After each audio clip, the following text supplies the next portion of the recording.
This podcast is a member of the Place to Be Nation family. Visit us at placetobenation.com, the only place to be in your pop culture world.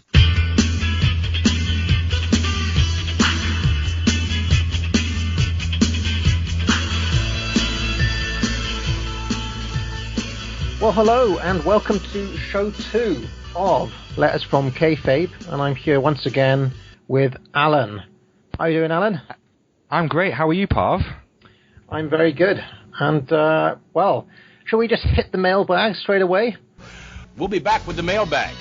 Oh, and no doubt the mailbag has just arrived. Well, if a postman delivered like that in England, I'd fire him immediately. I am excited to open up the mailbag, so let's see what we've got for our second show. And firstly, we've got Dear Allan and Parv, am I dreaming, or did Hulk Hogan sometimes wear a helmet to the ring? And that's from Bradley D'Amato in Benslam, Pennsylvania. So, Hulk Hogan in a helmet, Parv. Yes, now I want to say that he definitely did sometimes wear a helmet. I think memorably once against Sergeant Slaughter, and once perhaps even more memorably, he wore one with a fist on the top of it. Allan, have you got any more to say about this? Oh yeah, the helmet fist. I've got a lot to say on it. We'll just say what Dave Meltzer said about it first. This is taken from the September 19th, 1988 Wrestling Observer newsletter. So he put, they're having Hogan wear a helmet with a fist on it so they can sell helmet replicas at Christmas time. So the helmet is playing a part in every finish because they feel they'll need to get it over by the Christmas shopping season. So, basically to describe this helmet... It's a piece of work. If anyone, by the way, bought this helmet, you've got to let us know. I think I would love to go out one day wearing this helmet just for the reaction I would like get off people. A photo of you wearing the helmet, whether as a 14-year-old or now. Well, Hogan referred to it as his war bonnet, this helmet, and it was brightly coloured, red and yellow, and it had a giant fist on it. Maybe this was the fist that SmackDown kind of used years later when they had the SmackDown Titantron with a giant fist over the Titantron. I don't know. But it was kind of modelled, on the one that you would kind of see Romans wear, or as I like to say, Marvin the Martian, the one with the kind of brush on its head, yes. or brush on it. But instead of the brush, Hogan's variant had a fist on it. So...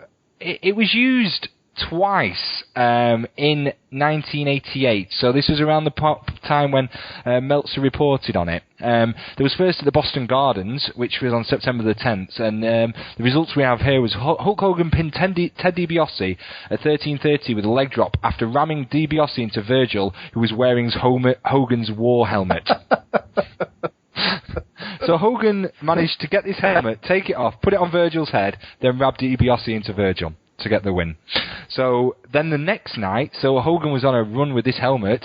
Hulk Hogan pinned Bad News Brown at 9:21 with a leg drop after headbutting Brown with his war helmet as the referee was knocked down. Moments after Brown used the helmet as a weapon himself. So Hogan used it twice there to, victorious against main heels in 1988 in Bad News Brown at the Meadowlands and in the Boston Gardens against Ted DiBiase. So, what are your thoughts on this war helmet? Well, I mean, it's bizarre, isn't it? It's really strange design, I think, with the fist on the top. I don't want to be rude, but you could say it looks a bit like something else. From a distance, you wonder, well, it's almost like Hulk is asking you to call him something else. No, I think the thing that I heard about this was, it was always told to me anyway, that Vince was rightly so concerned about Hogan's hairline at the time, and he was starting to look older than he actually was. And at this time, some younger-looking, muscle-headed guys were coming in, and maybe this may have been a Hogan idea, and he went along with this, because he had guys like Tom McGee, who were knocking around, who were more impressive looking than Hogan, who had more athletic ability than Hogan. Right. Not necessarily could work better than him, but Hogan may have felt, I need something to make me look younger so I don't look like this old guy, and maybe the helmet was that thing for him. I don't know. And so around this time he started wearing the bandana in a more full-on way as well, did he not? Yeah. So I think the two are linked. I think Hogan was very, very conscious of his hair, and I believe that heels weren't allowed under decree from Vince to actually mention that in interviews because they didn't want to age Hogan at all. Is my memory deceiving me, or did he also not later wear a military helmet when he was feuding with Sergeant Slaughter? No, I think he wore the helmet during the MSG match, didn't he, in 91, the Gulf War match? Yeah. Because he was wearing at the time kind of army combat gear. But not the fist helmet, an actual military helmet. Yeah, it was more of a military helmet to play into the kind of Iraqi versus US deal that they had going on at the time. Hogan recently mentioned the helmet, I don't know if you know this. He mentioned the fist.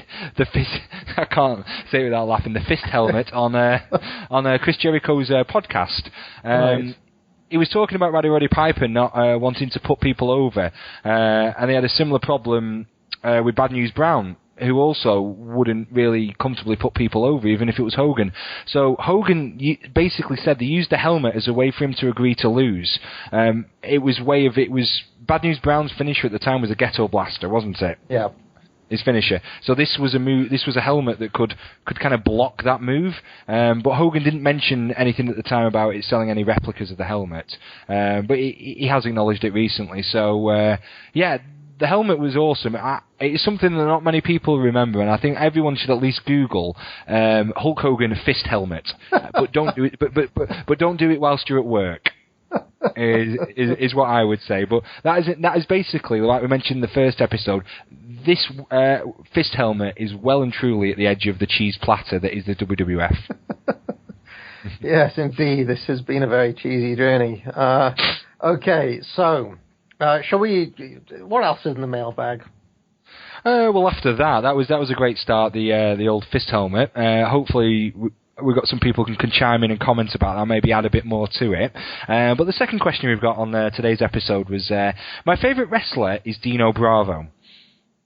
Yeah. I thought he disappeared after the Hulk Hogan and Earthquake feud of 1990, but my friend says he saw him wrestling against Bret Hart in 1992. Can you tell me more? And this is written in from Chadley Crisolo again, from Newark in Connecticut. So, Dino Bravo, what was he up to later on in his kind of WWF run? Well, I've looked into this, and it seems like after being away for a little while, Dino Bravo came back in late 1991 with dark hair once again. And I saw him have a number of different matches against fan favourites. Sorry, not against fan favourites, against villains. He seemed to come back as, as a good guy, basically. He was against Louis Spicoli. I saw him against the Mountie in Montreal. And it seemed like he was gearing up for, I guess what we'd call a babyface run in late 1991. But then, for whatever reason, nothing really happens with that. And he then goes on the European tour, to Germany and to, that big tour they did at the early part of 1991. And that is where he had the match against Bret Hart. And I remember that very well because it was on the European, or I think it was on one of the Coliseum home videos. Was it European Rampage or maybe... the 92 one that you're referring to, I know that there was a match shown, or one of the shows from, I think it was Sheffield, was shown live on Sky at the time, and that was actually his last ever appearance in the WWF, was that televised match. I think was against Bret Hart. But brown-haired Dino Bravo, I mean, he first came in, I would like to say, early 1987 as the Canadians champion, and he was aligned with the Dream Team at the time when he had the brown hair. I don't know if you recall this. He was on WrestleMania 3 as the second for the Dream Team, and this was when Brutus Beefcake split from the Dream Team, and he left with Luscious Johnny V. This is Dino Bravo and Greg Valentine. So he came in with brown hair. He dyed his hair bleach blonde, and he had the bleach blonde hair for a good 4 years or so, 4.5 years. Yes. Which would have done his hair no good, probably, and that may have been one of the reasons. You don't know why he went back to the brown look. I think with the brown look, he looked, after going from blonde for so many years, it was bit different. He looked a bit washed out. His career was a bit washed out as well by this point. But from my findings during this Parv was he did get some TV wins in 91. He beat Shane Douglas, who we talked about last episode in July. Yes. On TV. And then he didn't do much, but then he did the Superstars taping in July. And I think personally that this may have been shot for local TV in Canada, because it was the segment where he turned up with dark hair, he interrupted the Mountie and punched him in the face to turn babyface. But he was still working on the road as a heel after that. So I personally think that the thing with the face turn was more of a localised thing. I don't know what your thoughts are on that. Yeah, well, I saw a TV interview from a Montreal event against Jacques Rougeau, where Raymond was, the interviewer, and he was definitely a babyface in that promo. But it seems definitely during the European tour he is back as a heel, because he's tagging with people like. We mentioned one of them, didn't we? Was it that Shane Douglas match? Hold on. I saw. No, it would have been 92 if he was doing the European tour. Douglas would have left the promotion by then. Just give me 1 second here. I'm trying to remember exactly who the match was against.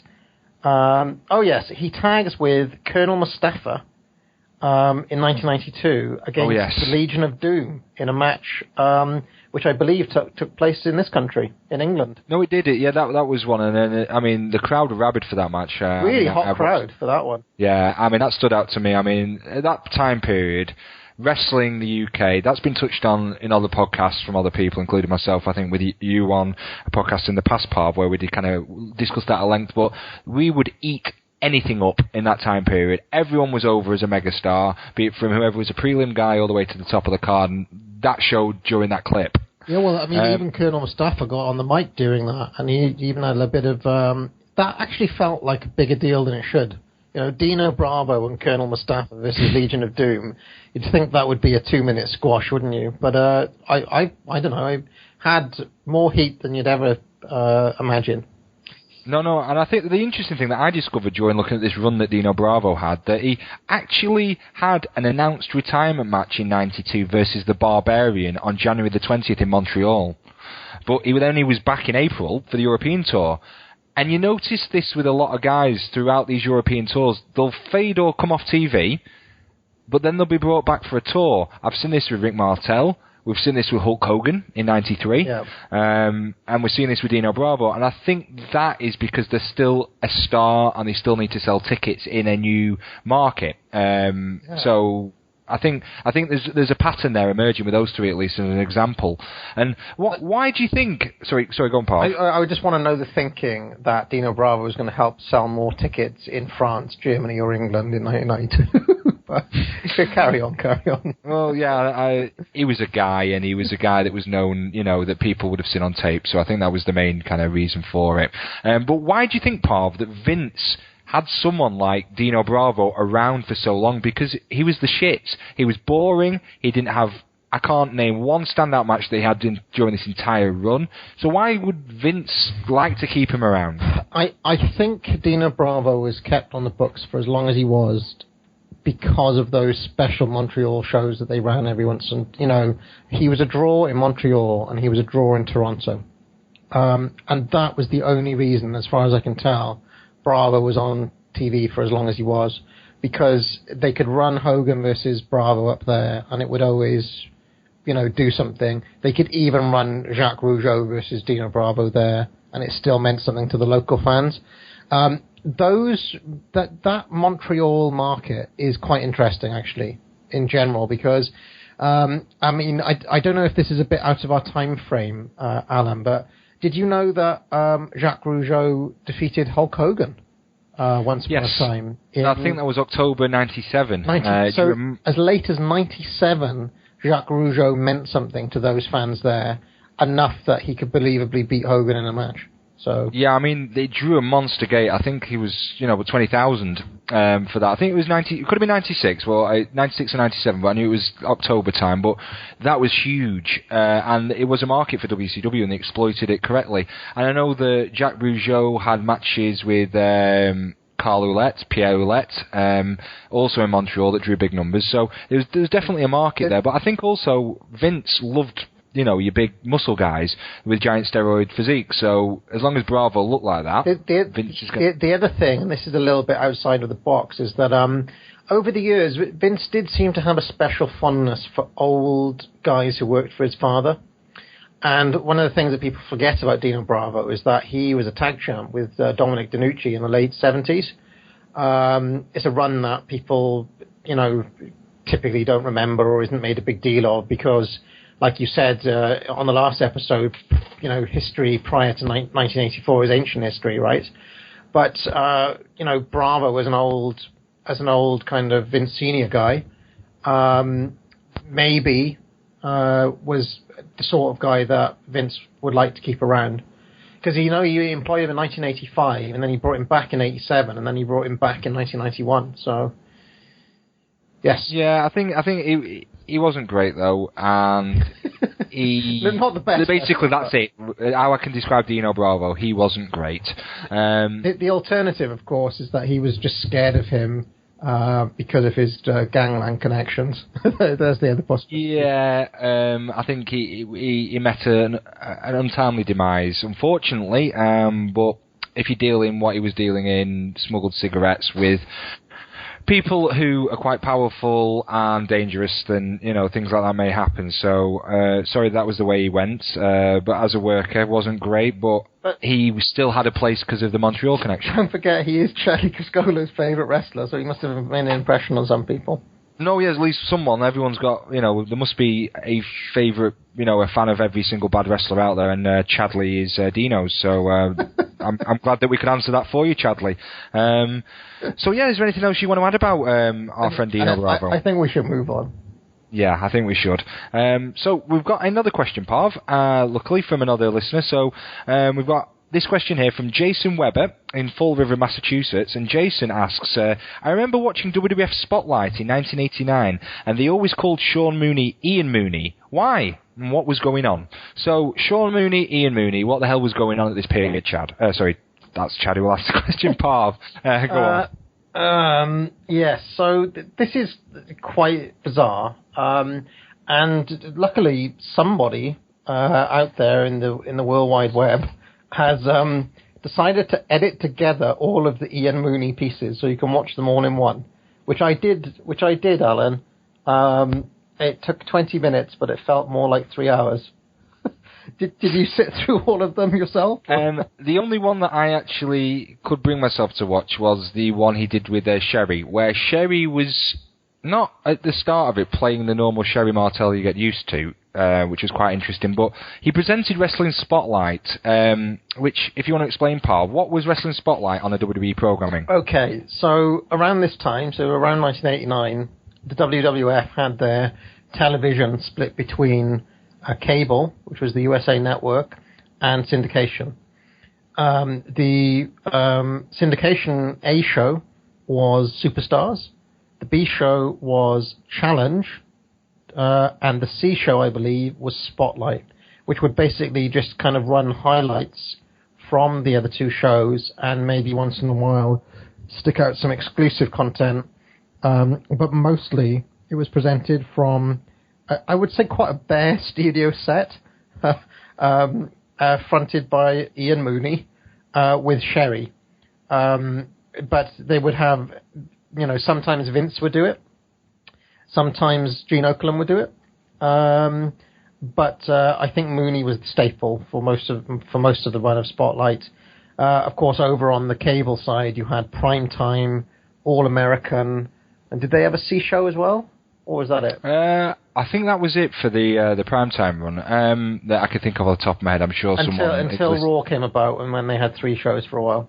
So yeah, in '93. I mean, as far as my understanding, the Ian Mooney character, it was Sean Mooney playing Ian Mooney. It's some weird WWE running gag thing.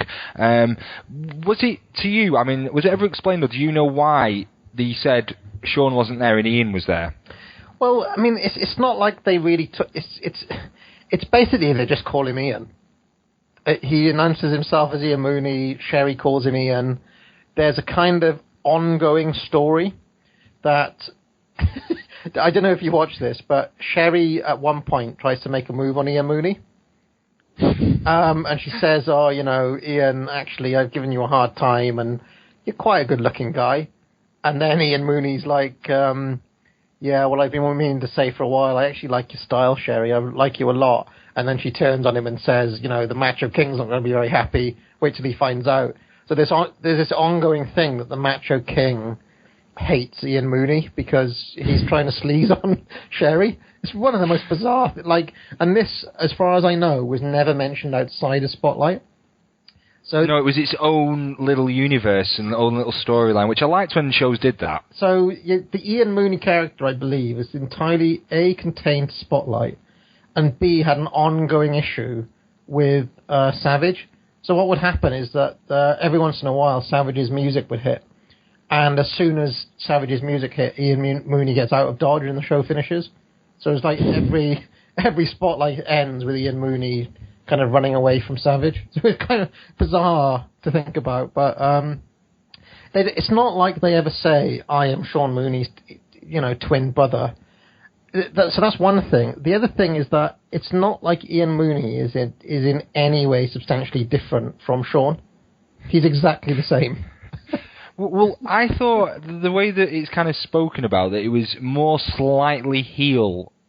Who, Ian Mooney? Than Shawn. Yeah, when I watched it, I didn't pick up on that at all. No, he's exactly the same as Shawn.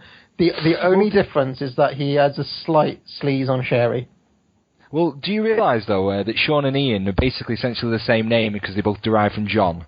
So I don't know if that was why he was called Ian. I have no idea. But this reminds me of weird WWF things. I mean, this whole show's about kind of these kind of things. But I don't know if you remember a reference that they used to say about Jack Tunney had a secretary called Emily Hotbody. They used to reference this during some of the shows and in magazines. And it was a fictitious thing, obviously, and they did this more for themselves than the fans. But I don't know if you have you ever heard of Emily Hotbody and that being referenced? I have heard of Emily Hotbody. Another kind of little inside thing. I guess they used to get bored when they had to produce all these endless hours of content, and they had to keep themselves entertained, maybe. But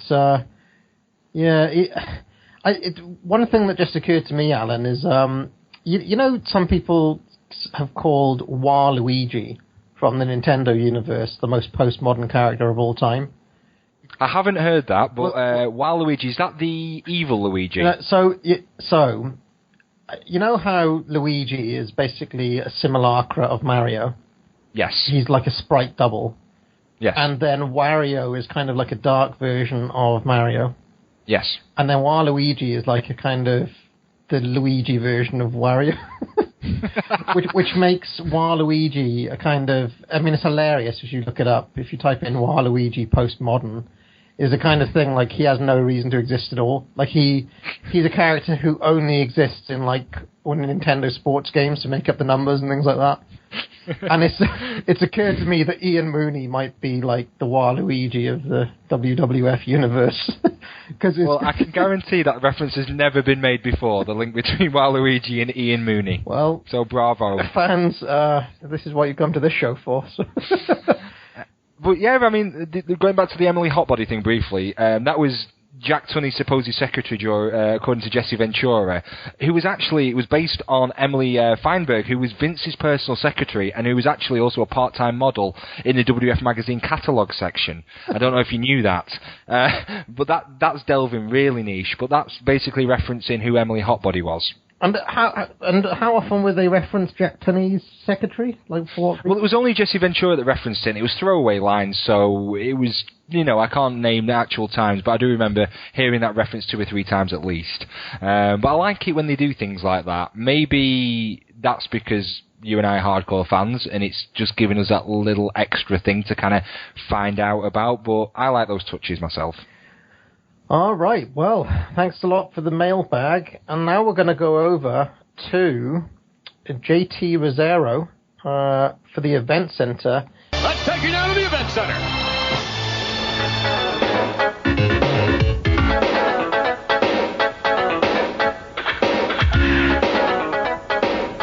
Thanks, Parv. Thanks, Allan. JT Rozzero here, back with your event center here in episode 2 of Letters from Kayfabe. And this week I wanted to take a little bit of a different look.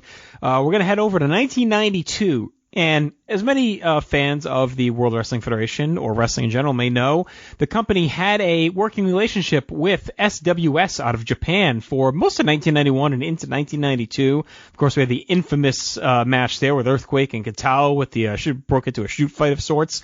But many may not know that towards the end of 1992, they actually flipped their relationship and started working with WAR. And they had a really big card on September 15th, 1992. The main event, Ric Flair defeating Tenryu in a best 2 out of 3 falls match at 38-35. Both men were counted out in fall number 3. Also saw The Undertaker battling King Haku, which is a pretty interesting match in late 92, especially since Haku, of course, is no longer with the company. Animal defeated the Beverly Brothers. Kabuki defeated Takahashi Ishikawa. And then some other matches there in the undercard, also one that featured the Ultimo Dragon. So a very interesting card that happened in the fall of 1992, which is a very interesting time in general for the WWF. A lot of change going on in the company. Ric Flair had just regained the World Wrestling Federation Championship from Randy Savage, heading into a bit of a tumultuous fall as they were starting to weed out a lot of the stalwarts in the earlier generation. Of course, Hulk Hogan had vanished in the spring. Ultimate Warrior had returned, but he was in his final months as well as the steroid trial began to loom over the company. British Bulldog on his way out, the ascension of Shawn Michaels and Bret Hart, and many other new stars. Yokozuna, Doink was just, debuting at that time. So 1992, a very interesting time. Overall, it's a very strong year for them on pay-per-view, but the fall of 92, tons of change going on. And of course, you can read and hear all about more from that year in the WWF in general on many of our shows at the Place to Be Nation, on all of our networks available to you on iTunes, whether it's PWO, PTBN, our Place to Be Nation, or our Place to Be podcast feed, or PTBN Pop. And of course, some of those shows, Between the Sheets hit on many different years, and they cover WWF in depth along with all the other promotions around the world. Myself and my partner Scott Griscola with the Place to Be podcast, we reviewed all those pay-per-views back in 1992 as well. So plenty to check out, plenty of written pieces as well for you, PlaceToBeNation.com. Sure, check out all of our feeds, like I said, on iTunes, as well as on social media, Facebook, Twitter, Instagram, and Tumblr. I'm going to throw things back over to my lads over in England, that's Parv and Allan, as they're going to be looking at the changing look of the WWF from the mid to late 80s to wrap up our show here this week. And next week, we head back even further, looking at Roger's Corner and Victory Corner with Roger DeBoard, so be sure to check that out. Interesting, of course, the precursor to what's known today, the highlight reel and many other talk shows, great lineage that we'll be touching on in future episodes as well. So I'm Just Rozzero. That's this week's Event Center. Take care. Well, thank you very much for that, Justin, from the Event Center. And now we're going to go back to the mailbag one last time to see if we've got any longer topics, Allan. Well, this is a doozy, this question, when this came in. So I'll read the question. It's, the look of WWF seemed to change a lot from when I started watching wrestling in the mid-80s to how it looked in the early 90s. How exactly do you think it changed in this time frame? And that's sent in from Charles Lossing in Little Rock, Arkansas. So, for Charles, what do you think, Parv? I mean, there was a massive shift, and for a variety of reasons, but when would you say the changes started? Well, this is a very interesting question, because the first thing I'll note is that I actually went back and wanted to watch the very first episodes of WWF TV from 1983, from when Vince Jr. took over, just to see what exactly he did to change the state. I mean, Vince Sr. had a very staid television product. I don't know if you've seen any old early 80s or 70s television, Allan. Yeah, I've seen briefly, not as much as you, because you covered it in depth on the Titans series of podcasts, but it's a completely different shift from what we're seeing at this point. So I mean, just to paint the scene, you'll typically have Vince there, because he was the host of Championship Wrestling, or the other show they had was All-Star Wrestling. So he was the host, and he'd be wearing either a canary yellow jacket, which is actually something that Vince kept, was the jackets. Because that's a little thing actually that I think is worth mentioning, because they don't do it these days in wrestling, where everybody's got the same uniform. So you know how you've got Oakland, Vince, and Lord Al, I want to say, they all wear the same suit. And they've all got the WWF logo on the suit. The WWF logo on the suit. So that is actually something that he did keep from his father's time. But just to paint the picture of what the Vince Senior TV looked like, typically you'll have, it came from a studio in Hamburg. It was, very,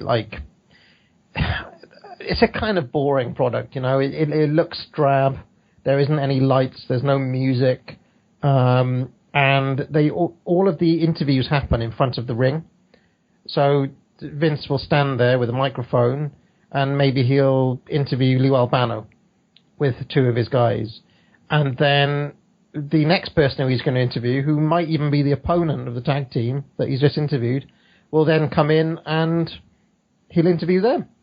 It's really a very different ball game. In 1983, Vince really started to change those things quite quickly. He brought in, first of all, there was something called Victory Magazine, which started to feature a bit more. Then he started to move away from just having it in the studio all the time to actually bringing you matches from arenas, which is something I think that we take for granted these days. But, the look of a studio show versus the look of a show that's coming from a packed-out arena, that makes what does that tell you as a viewer, Alan?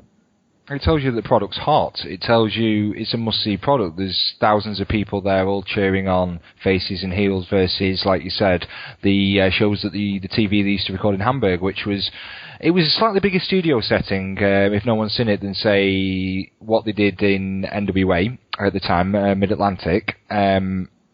It was different. It was slightly bigger, but still, it was. How many people would you say would have been in that arena or in that setting? I would say between 2,000 and 4,000, something like that. Yes, but it's got a very specific feel. You've still got old Joe McHugh there. The old boxing announcer from literally the 1930s. It's just a very different style of show.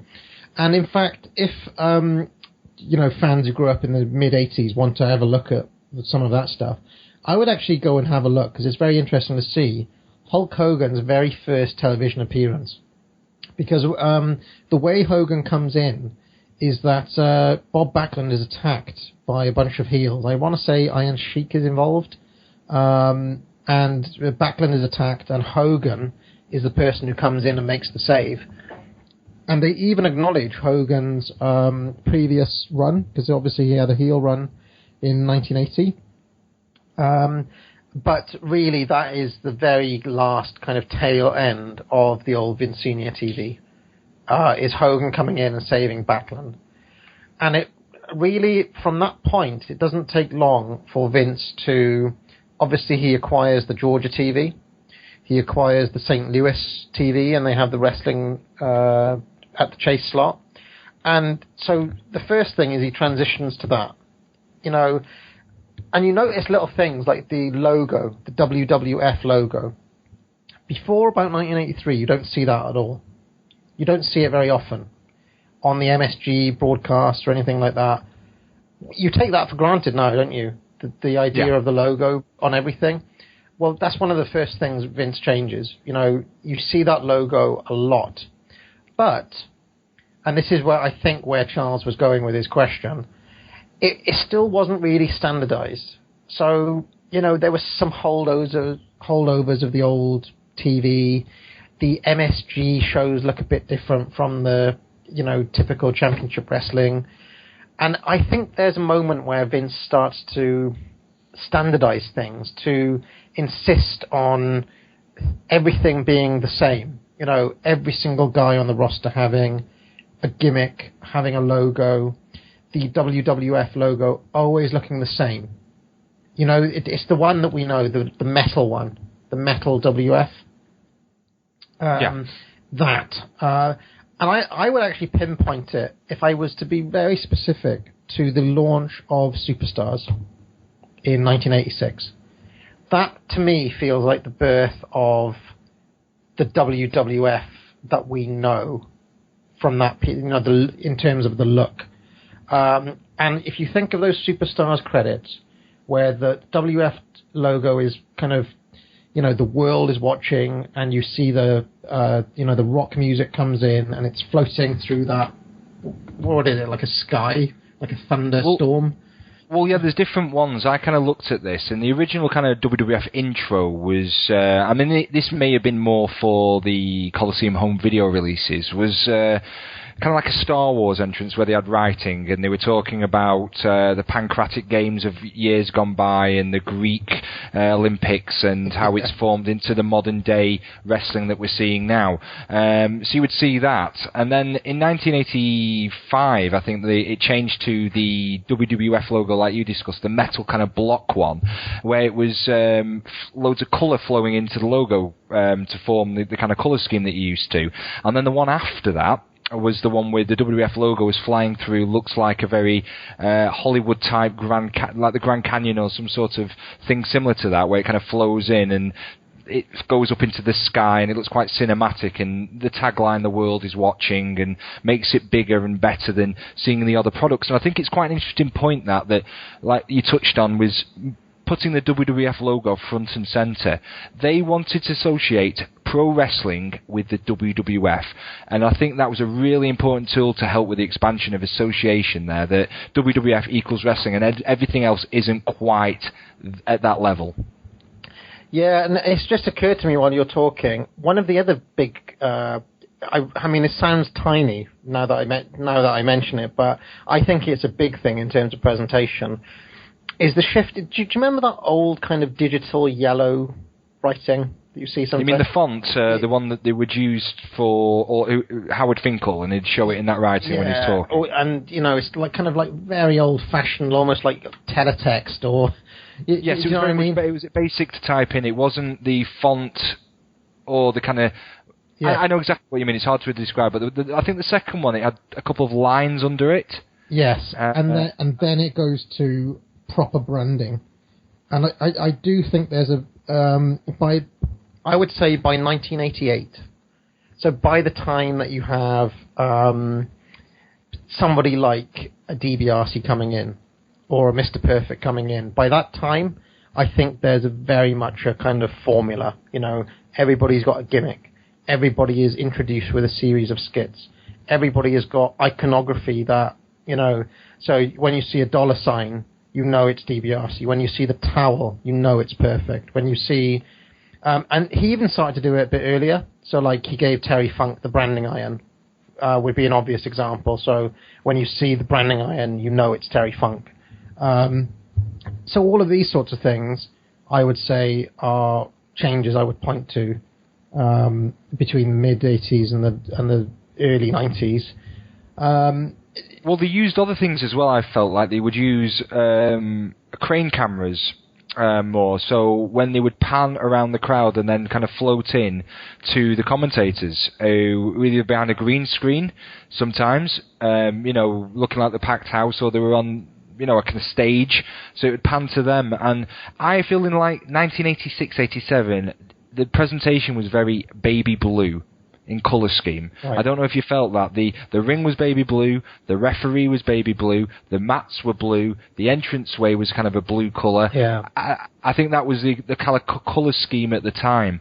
And like you said as well, they had the logos, so at the start of every single match, each wrestler would have their own unique kind of avatar or logo. So the Islanders would have like a volcano erupting and things like that, and they all had their individual one. And I think that was good for the merchandising aspect and the branding of each wrestler. So everything tied into a little package as we went further. Even down to a font. I mean, if I say to you the Mr. Perfect font, I think you can picture exactly the lettering I'm talking about. Yeah, it was the fancy kind of lettering, basically, that was used. So, no, I can picture that now.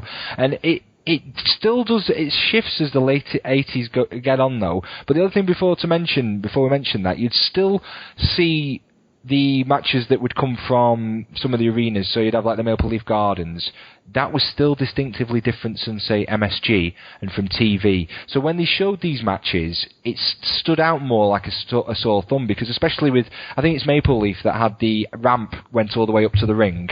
Yeah. It was raised, like in WCW. So that was still present, and they weren't able, or they didn't feel like they wanted to, make those arenas look more generic, like all the ones filmed for TV. Yeah, the one other thing I'd say about the mid-80s period is that I feel like in 1985, or even for most of 1986 as well, that you'd still see, how can I put it, you'd still see segments that looked kind of cheap. I'm talking about, like, imagine a wrestler being interviewed by an interviewer, call it Ken Resnick or one of these guys, in front of, like, a curtain, and it just looks cheap, you know? And I want to say that by 1988 or 1989, that would never happen. It would always be the green screen, or it would always be something that didn't look 2-bit in that manner. I mean, I'll give you a good example. That draw for the King of the Ring, the Jack Tunney one, I mean, that looked terrible. That looked cheap to me. And I feel like if that draw had happened in 1989, it would have had more pizzazz around it. No, I think there was definitely some upgrades. I think they did try and move more to a standardised background, but there was occasions where it did happen, and like you said later on, it didn't. So in like 86, they would have the, again, blue background with the WWF logos all running down next to each other. And then what you'd see later on is the green screen, or that kind of faux locker room. And I think they did that more in the early 90s, where they would have the heels and the faces, and it looked like a slightly different locker room, but it always looked like the same one regardless of where they were. Oh, that's right. So the faux locker, it's kind of, you take it for granted, don't you? But yeah, you're right. The faux. I picked your Ultimate Warrior in there for some reason. I picture like Sean Mooney interviewing someone in there, but you'd always have that locker room. But is there any other examples of the production not being as great as we move further into the 90s that you can think of? Well, I want to say that there's definitely a change around 93 where you start getting more neon lights, I want to say. Like, the launch of Raw feels like it brings a different look again. You had the video screen starting in late 92 on Superstars, and I think that was on Raw as well, when Raw started in January. You know the WF, which is in the neon lights? Yes. You don't see that before about 93, I would say, or late 92. Another big change that happens is that prime time moves from being in that, the old studio with the phone that you'd see Gorilla and Bobby in. Yeah. It moves from that to the studio setting with Sean Mooney and Heenan in about 91. And then you get the panel. And there's something about that 91 studio that is a bit... I mean, if I was to point to a backward step, it might be that 91 studio that looks a bit cheap, and like that crowd never seems that big. It just looks a bit rubbish, that prime time. Well, that was all the employees were dragged in for tapings after they'd finished work, which I don't think they would be best pleased. They want to get home to the wife and kids, not sitting there watching Vince McMahon in his shell suit doing skits with Andre the Giant and people like that. But I think the 92 one looked gorgeous, where they had the big long table, where you'd have two heels, normally Bobby Heenan and Mr. Perfect on one side, and then two random faces, like they brought back Hillbilly Jim. Yes. To do this, and you had Vince at the head of the table, very symbolic. Vince was overseeing the kind of everyone's chatter, and I think that was my favourite kind of set in a way, because it didn't look cheap, and it looked different. You'd never saw that kind of setting to present wrestling matches before. No, I would agree, and maybe on a later show we'll return to that question of the panel specifically, Alan, because I think there's quite a lot to talk about with that. Because I've got very fond memories of the panel as well. No, that was basically when my fandom started with WWF, would have been mid-91, so you kind of saw that creeping after the Vince kind of studio setting. But the other thing with the change after this, I know this is a really interesting topic and we could probably do a full show on it, but with time constraints, we're going to cover it now. But the changes I noticed was the smaller arenas. So we're starting in '93. You'd see it was taped at venues, for the TV for Superstars or Challenge, whatever. It would have been 4,000 seat arenas rather than 8, 9, 10. And I think that was linked to the kind of downward popularity of the product at the time. Yeah, one thing I really noticed watching some early Raws was that Manhattan Center. That's got a very specific feel to me. The Manhattan Center from because I think they always tape Raw in the same place, didn't they? Yeah, the Manhattan Center they used a lot in '93, and then they still went back to it as late as '97. I remember the infamous ECW invasion in '97 that was at the Manhattan Center. But the Manhattan Center had its own charm in a way. But for me, and maybe lots of other people like myself, I was used to this bigger arena setting, and I felt to me it was a downgrade. It was a perception to me that they could only fill these size buildings. I mean, it was a hot crowd at first, and it was different, it looked different, so obviously they wanted to position Raw to be a different TV product than what they previously had. But I just felt it was a downgrade. You could see the back of the room, and that's always, for me, you should never be able... Well, no, I don't believe this now, wrestling's wrestling, but at the time, I didn't feel you should be able to see the back of a room in a wrestling show. Well, look, the weirdest thing is that you can see the ceiling. Which sounds bizarre, but like you pick a random Superstars from 88, 89, 90, and they're in big arenas all the way with hot crowds, and all of a sudden you've got typically like I don't know, IRS versus Jim Brunzell or something, and you can see the ceiling. So yeah, they did use it to its advantage, the Manhattan Center, because they did some outside on the street segment. So I don't know if you remember the whole 1, 2, 3 kid running away from Razor when he nicked the bounty, the $50,000 bounty. Yeah, I remember that angle. I think he had a legit concussion after doing a move to the outside where he crashed and burned on the floor. I mean, we could probably, like you said, we could probably do a whole show on the early Raw, because I think it's an interesting topic. But one of the things that I think they were really going for was a different feel. They had Rob Bartlett there, who is this kind of comedian, and I think that the whole idea was that this is going to be like a show almost for a slightly kind of more savvy urban crowd in a way, which considering what was on the card seems a bit ridiculous, but it's almost like the Raw was, I don't know, positioned to be cooler somehow. So yeah, something to think about. Yeah, Raw being cooler, I can get that, but then you're watching a match between Doink and Bob Backlund. Yeah. So there's an odd disparity between the kind of in-ring product and the way they were trying to position that as this Manhattan show, really. So and also, just the last point on that would be they positioned it like this cool one, and I do agree, but I am proving examples that it, in a way it still wasn't, because they'd have the ring girls, and some of the ring girls were attractive, shapely, and they sometimes used these bigger women. I don't know if you remember that. I don't know if they were... like the Rossetti sisters. Right, okay. In the 80s. Yeah. They're kind of that size, like the Roly-Polies, if you remember them in Britain. I don't know, they were more of a Blackpool staple. These older kind of middle-aged women in swimsuits. But yeah, it was weird. It was different, and it stands out to me. So do you want to touch any further on this question? So where do you feel after this point we went, briefly? Well, I want to say that the product starts looking darker. You get more like black spaces, less colourful, in terms of the way the studio looks. And I think that may be because they were dimming the lights on the crowd because they didn't want to show the empty seats, maybe. But at the same time, the product itself seems to get more and more colourful. Which is, again, the two things are going in slightly different ways. But, you've got these...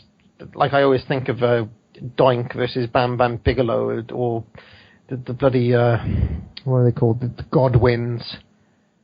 Jeff Jarrett, he was another colourful one in his earlier run. Yeah, so you do get these more like luminous greens and bright colours on the actual product, but the look of the whole thing seems to be darker to me. Darker colours, darker lighting. in general, and even the sort of and less formal. I don't know if we want to talk about Todd Pettingale here, but I feel like you know how I was saying about Lord Isle, Oakland, Vince, they'd always be either in a tuxedo or in that WWF suit, and now you had Pettingale wearing a baggy t-shirt or a leather jacket with an earring, and then you get the likes of Doc Hendricks coming in, or Johnny Polo, or Stephanie Wyatt. All of these, it just seems to be like a casualization of the way everything looked. Well, yeah, because, I don't know if you remember the TV show that they started. I think it would have been 93, 94, WWF Mania. Do you remember that show? Vaguely. I think that it was Stephanie Wyatt at one stage with our friend Todd Pettingale, and they filmed it in the old WWF production kind of area. Right. Where they later filmed Livewire. I don't know if you remember. Where you'd see the kind of tape spinning in the background, randomly dubbing stuff or doing what they're doing. Yeah, the place where, it was an old Sean Mooney hangout, wasn't it? That area. Yeah, he hung around there for video releases more. So It wasn't the one where you saw the background that Gene Okerlund would do, where he would do the event centre and things like that. No, I'm thinking like the WrestleMania 9 countdown comes mainly from that. There's the bit where Kevin Dunn is there and he passes Mooney a video. Oh, with the creepy Kevin Dunn look. Yeah. So it definitely changed there. Getting back to what I said before, the latest example of bad production was 1997. I don't know if you can remember when that was, Parv. What have you got in mind? They decided to air the WWF European Cup from Germany on Raw, the full show. So it was, I think the final was Bulldog versus Owen. I think it was a fantastic match, or Brett versus Bulldog. There was a combination of one of those three. But it was, the crowd noise was just kind of like in a vacuum, and it was filmed like, when they would take a one-camera shot to a house show to film a title change, like the one with Diesel and Bob Backlund in 94. Yeah. It was filmed like that, but it was on Raw in 97. I think around February time. It was around the time where they ran the Manhattan Center the week before, the week after for the ECW thing. Because that's why the ECW guys were there, because they needed to fill the show up, a live Raw, because all the guys were over doing a tour at the same time in Europe. So that was a time where it looked really dated, really bad, but luckily the match quality was excellent, so it wasn't as bad as it could have been. And then after that point, we get into more the traditional kind of look that we're used to now, which is the long rampway, the Titantron, and this kind of look that's now not really shifted for nearly 20 years. Yeah. In fact, 97 is weird as a kind of transitional time in general, where you still get...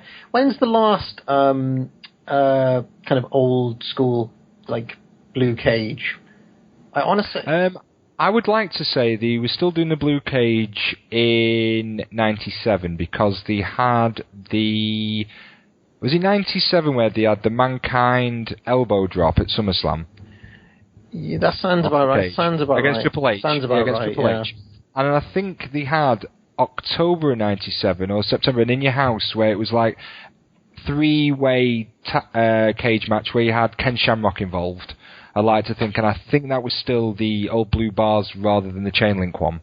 But I think after that point, into 98, we started seeing, we didn't see the blue bars anymore, and we went to a completely different, kind of presentation, the Raw is War, explosions and pyrotechnics and things like that. Yeah. Yes, I want to say that there is one other change as well, isn't there? Just before it becomes, how the logo is the kind of, the scruffy Attitude Era one where it's just kind of been written. Yeah, the scratch logo. The scratch logo. There's one a little bit before that where it is the old-fashioned WWF logo, but it's a little bit kind of tilted a bit. I guess you'd call it the new generation one. Yeah, that was the new generation logo, so that was like 96, 97 time. I associate it with In Your House and Pettingale. They're kind of like where they were kind of going for that teenage audience, but it was really like in a little bit of a lame way. And that was when they were started with the grand claims that for over 50 years you're leading brand in sports entertainment. So if you did the maths, they were saying if for over 50 years, and this was in 96 time, maybe a little bit earlier, that the 1963 was when the WWF formed. So we're talking 30 years. So they're adding more years on there to try and create an image that they are the number one brand in wrestling. Yeah, there's some odd things. Because I remember like Fred Blassie randomly has some. Doesn't he have some bits around that time where they're doing kind of like they were weirdly appealing to history at certain bits? Like in some ways, Bret's entire title reign is a little bit of a throwback as well. It's kind of like I can see that. Looking forward as well as looking back. I can see that with Bret Hart. I mean, the one thing that Bret Hart did, which harks back to years earlier, was defending the title more often and on TV. I don't know if that kind of plays into that kind of old school mentality that is fighting champion. Yeah, I mean, I've said it before, but I think Bret is kind of, you could see him as like an update of Backlund, and it was actually interesting that Backlund was around during that time. But maybe these are all things that we will get to on future shows. But to go back to the original question, if you were to pick a date as to when the product definitively looked different, from the mid-80s to the early 90s, what would the year be, Alan? So are we going now from the kind of baby blue to more of a total standardised one, or from more getting out of the darker, dingy-looking, cheap-looking kind of early 80s?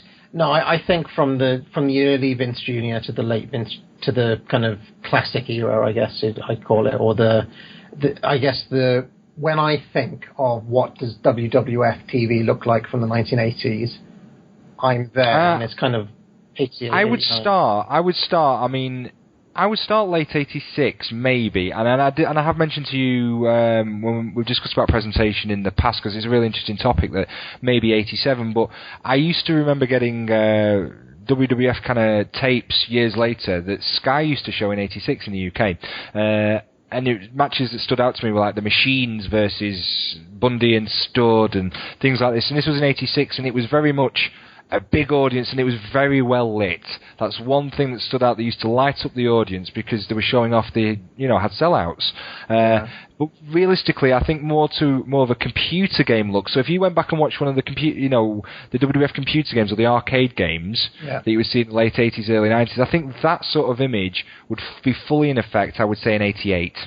Yeah, that feels like when it's all set, and to me, it feels like it stays the same from 88 till about 93 when Raw starts coming in, late 92. I would say that's the time where that look is really cemented.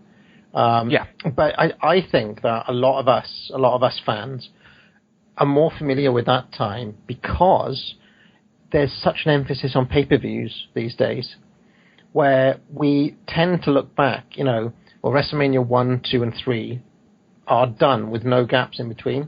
So people tend to look back and they look at WrestleMania 1, 2, and 3, but then you slow down because then you've got the SummerSlams and the Survivor Series and the many, many Coliseum home videotapes, and they're all, like, there's so much more content that was released on home video between 88 and 92 than there was between 85 and 87, 88. Would you agree with that, Alan?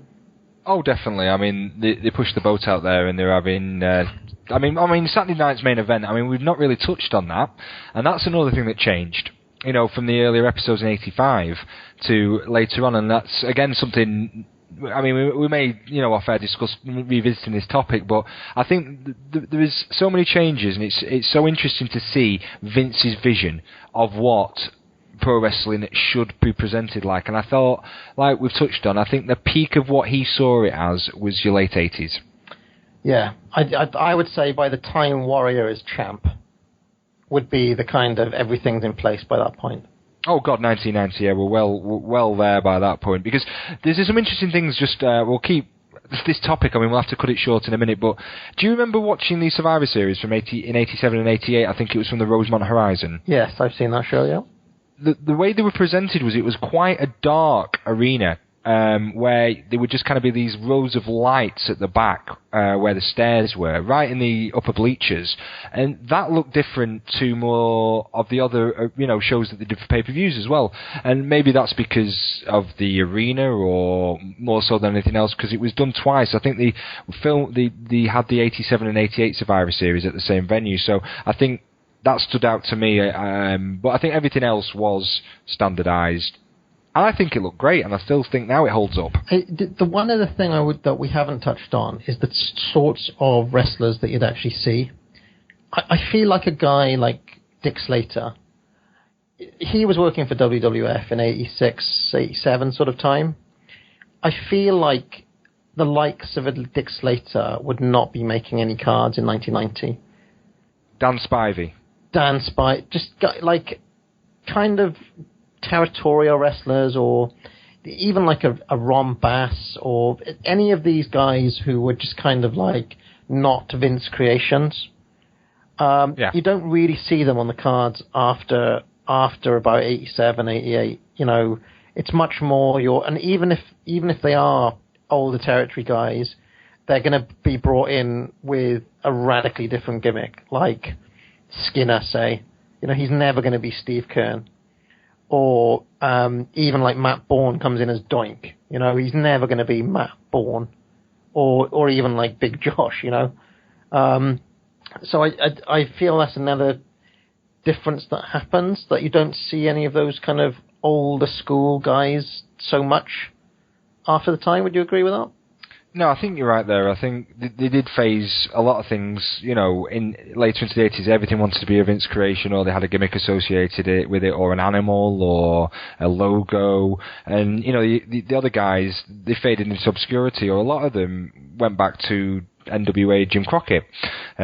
Your Dick Slaters later on, Dan Spivey turned back up there, and even people like, the Iron Sheik knocking around in WCW in 89, 90. I mean, you've covered that at length with Chad on where the big boys play, and there's completely different kind of visions of what you want to present your product. I preferred, as a kid, in the magazines where I got this book, and I don't know if you ever saw it in the early 90s, called Championship Wrestling, and it was a photo book by George Napolitano, and it was available in the UK as well, and they had pictures from WWF, and you noticed they were far shots, because WWF really liked to control who would take photos for their shows, and it was mainly WWF for their magazine and things like that, so it'd be far shots, but you see the crowd and see this, that and the other. But for the NWA Jim Crockett ones, it was more gritty, even like the ring posts looked like they had paint chipped from them. You'd have smaller arenas, the guardrails, the paint would be off them. Things wouldn't look quite perfect, and it looked more gritty, and it stood out as different. And I don't know if that was done on purpose or not. Probably not, because it's WCW association in a way. But I think it distinguished between WWF and Jim Crockett, that one was gritty, realistic, where one was made for TV, kind of more fake. Would you agree? I definitely agree. It was more sanitized, the WWF, and I really think that was such a conscious decision. Another thing that we really must wrap up now, Alan, but another thing that we didn't touch on properly was Hogan himself. Because I feel like the Hogan of 84, 85 is very different from the Hogan of 1988, 89, 90, where, the earlier Hogan, you'd see have blood matches, he'd be bleeding, he'd be having gritty, long matches with people like David Schultz or Bob Orton Jr. or any of these sorts of, old Southern guys. Whereas by 88, 89, you feel like every single Hulk Hogan match is going to follow a particular trajectory, and it's not going to be gritty, it's not going to be bloody, it's not going to feature lots of action, it's just going to be, a Hogan match. So I feel that there's a big change in the way Hogan is presented as well. from. Of course, and he's basically in the yellow and red, but beforehand you see him in baby blue, you see him in white, so that kind of all links in together, that there was a standardised yellow and red Hulk Hogan. You would never see any other colours, whereas previously you'd see him, as I said, in different colours.